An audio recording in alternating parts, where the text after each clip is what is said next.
10 मई 2025 है और आज दिन है हफ्ते का। आज की ताज़ा तरीन बड़ी खबरों से, मशरिक़ वुस्ता की ताज़ा तरीन अपडेट से आपके सामने रखेंगे। सबसे बड़ी खबर है कि अमरीकी सदर ट्रंप ने हलचल मचा रखी है।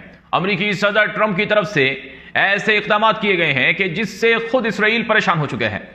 आज इसराइल के मशहूर अखबार द यरूशलेम पोस्ट के अंदर एक रिपोर्ट छपती है और उस रिपोर्ट में कहा जाता है कि ट्रंप बहुत खतरनाक काम कर रहा है और ट्रंप की जो टैक्टिक्स हैं वो इसराइल के लिए परेशानी का बायस बनी हुई है। खबर क्या है? खबर का उन्वान देखें कि Donald Trump to announce US recognize Palestinian state, gulf diplomatic source claims कि अमेरिकी सदर ट्रंप जो मंगल से दौरा कर रहे हैं सऊदी अरब का, वो इस दौरे के दौरान फलस्तीन की रियासत के क़याम का ऐलान कर सकते हैं और फलस्तीन को एज ए इंडिपेंडेंट स्टेट तस्लीम और रिकॉग्नाइज कर सकते हैं।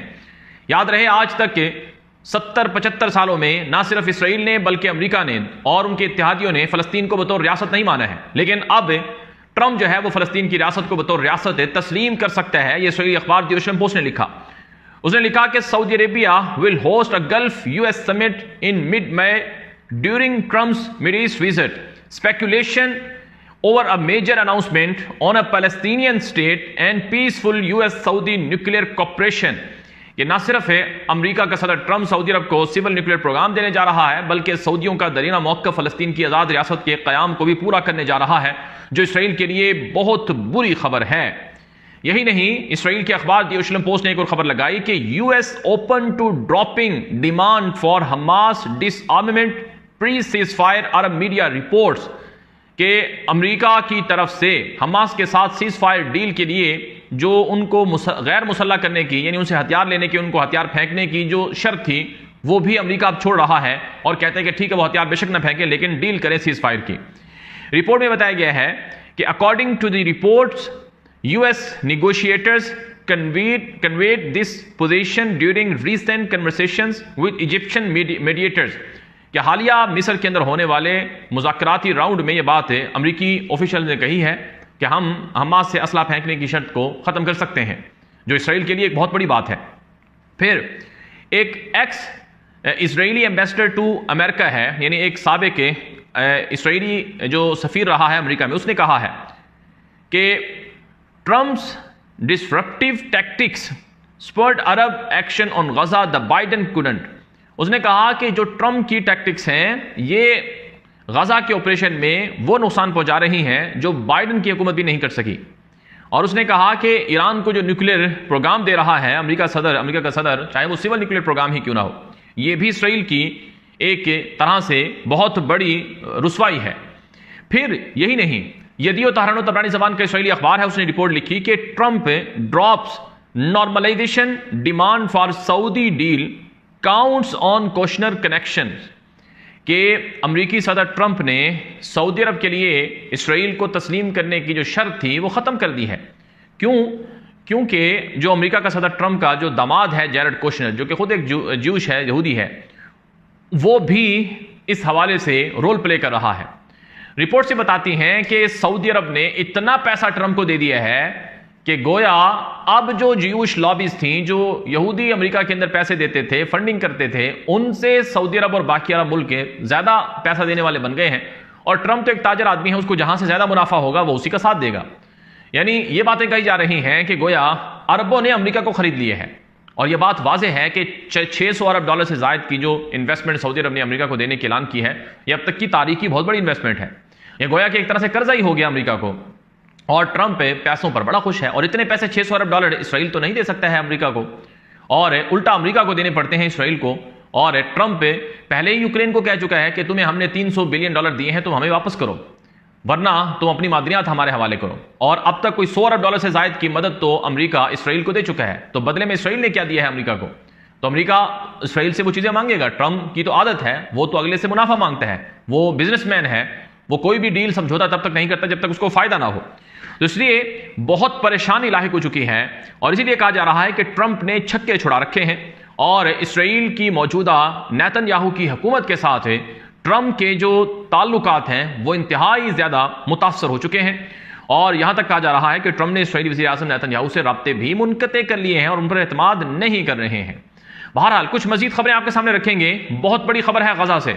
गजा का इलाका नॉर्दर्न गजा का बताया जा रहा है, जहां पर इसराइल ने एतराफ़ किया है, IDF ने, इसराइली फौज ने, कि हमारे 9 फौजी वहां पर जख्मी हो चुके हैं और बताया जा रहा है कि वो स्लाइटली वाउंडेड हैं, यानी कि मामूली जख्मी हुए हैं। वहां कोई बारूदी सुरंग या मवाद था जिसका वो निशाना बने हैं ऑपरेशन के दौरान, लेकिन उनमें से कुछ मामूली जख्मी हैं और कुछ को शदीद जख्मी हुए हैं। याद रहे ये पिछले 48 घंटों में ये तकरीबन 14 इसराइली फौजियों के जख्मी होने की इतलात आई हैं और 2 इसराइली फौजियों के मारे जाने की इतलात आई हैं, जो कि एक बहुत बड़ा नुकसान है इसराइली फौज का। और आप जानते हैं इसराइल गजा के अंदर ऑपरेशन को, मिलिट्री मूवमेंट को बढ़ाना चाह रहा है, जिस पर काफ़ी सख्त किस्म का एहतजाज इसराइल के अंदर हो रहा है। गुज़श्ता रात भी इसराइल में एहतजाज हुआ और इसराइली अवाम ने कहा कि नेतन्याहू आखिर तुम किस वजह से एहतजाज कर रहे हो, किस वजह से तुम जंग को बढ़ा रहे हो, क्यों इसराइली यरगमालियों को, हॉस्टेजेस को रिहा नहीं करवा रहे हो जिनकी ज़िंदगियाँ खतरे में हैं।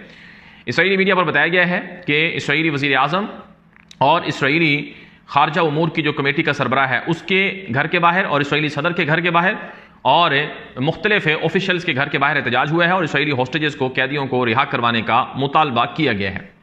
नाज़रीन इकराम, एक और ख़बर आपके सामने रखेंगे कि गुज़श्ता 24 घंटों में दूसरा जो मिसाइल हमला है वो यमन से इसराइल के ऊपर हुआ है और रिपोर्ट्स के मुताबिक आज सुबह सवेरे इसराइल के अंदर सायरन बजे और सायरन बजने की वजह से जो इसराइली शहरी हैं वो शेल्टर की तरफ पनाह लेने पर, भागने पर मजबूर हुए। लेकिन बताया जा रहा है कि जो मिसाइल वगैरह यमन से दागा गया उसको गिरा दिया गया है, ये रिपोर्ट्स के अंदर बताया जा रहा है। याद रहे इसराइल पर गुज़श्ता रोज़ भी यमन से एक मिसाइल मारा गया था और पिछले जुम्मे को भी एक मिसाइल मारा गया था जो यमन से दागा गया और इसराइल के एयरपोर्ट बेन गुरियन के करीब जाकर गिरा था और फिर इसराइल ने सना एयरपोर्ट पर बमबारी कर दी थी। अब इसराइली वज़ीर दिफा कहता है कि हम यमन पर मज़ीद बमबारी करेंगे। और गुज़श्ता रात की इतलात ये हैं कि हुदैदा के अंदर कोई एक्सप्लोजन हुआ था, धमाका हुआ था, जिसमें दावा किया गया कि वो कोई कार्रवाई है जो इसराइल की तरफ से की गई है, लेकिन यमन से जो ज़राए इब्लाग हैं वो बता रहे हैं कि वो इसराइली कार्रवाई नहीं थी। ताहम इसराइल कहता है कि हम यमन के अंदर आकर निशाना ज़रूर बनाएंगे और कार्रवाइयाँ ज़रूर करेंगे, क्योंकि यमन से हमारे ऊपर मुसलसल मिसाइल हमले हो रहे हैं और हम इन मिसाइल हमलों को मुकम्मल तौर पर खामोश कराने के लिए कार्रवाइयाँ जारी रखेंगे। दूसरी तरफ नाज़रीन किराम, आज की जो एक और बड़ी खबर आ रही है वो ये है कि इस वक्त जो शाम का इलाका कुनैत्रा है वहाँ से इसराइल ने 2 शामी शहरियों को गिरफ्तार कर लिया है, जिन पर इल्ज़ाम है कि वो इसराइल के खिलाफ मुख्तलिफ तरह की कार्रवाइयों में मुलव्वस थे। और इसके अलावा इसराइल की तरफ से लबनान के अंदर भी कार्रवाइयाँ जारी हैं और लबनान के अंदर गुज़श्ता रोज़ हिज़्बुल्लाह की तरफ से दावा किया गया है कि हमने एक ऐसे एजेंट को पकड़ा है जो इसराइली एजेंट था, जो हिज़्बुल्लाह के भेस में उनके लिए अनाशीद यानी जो उनके नगमे थे वो लिखता था या गाता था। ऐसे शख्स को गिरफ्तार किया गया है। लेकिन इसराइल की कार्रवाइयाँ लबनान में बहुत तेज़ी से जारी हैं और बढ़ रही हैं। इसके अलावा नाज़रीन इकराम, जो आज की एक और बड़ी खबर है वो ये है कि डोनाल्ड ट्रंप ने कहा है कि गजा की डील को करने के लिए बड़ी ट्रबल यानी मसाइल जो हैं वो फेस करना पड़ रहे हैं और कई सालों से, कई हज़ार सालों से जो लड़ाई है वो इतनी जल्दी बंद नहीं हो सकती है और उसके लिए वाकई जो है वो एक बड़ी ख़तरनाक किस्म की जो मूव है वो देखने को मिल रही है। ये अमेरिकी सदर ट्रंप की ताज़ा तरीन स्टेटमेंट है जिसमें उन्होंने कहा कि जो कुछ हो रहा है वो अच्छा नहीं है, हम जंग को रुकवाने के लिए बहुत कोशिश हैं, लेकिन बहरहाल ये जंग रुक नहीं रही है। फिर खबर ये भी आई है, गजा की जो हेल्थ मिनिस्ट्री है उसने दावा किया है कि इसराइल की जो कार्रवाइयाँ हैं गजा में वो टेंट एरिया में यानी जो अवामी मकामात हैं जहाँ पर रेफ्यूजी कैंप हैं वहाँ पर हो रही हैं, जिनमें कम से कम 5 लोग मारे गए हैं और दर्जनों जख्मी हुए हैं। अब तक की ताज़ा तरीन मालूमात थी। मशक़-ए-वुस्ता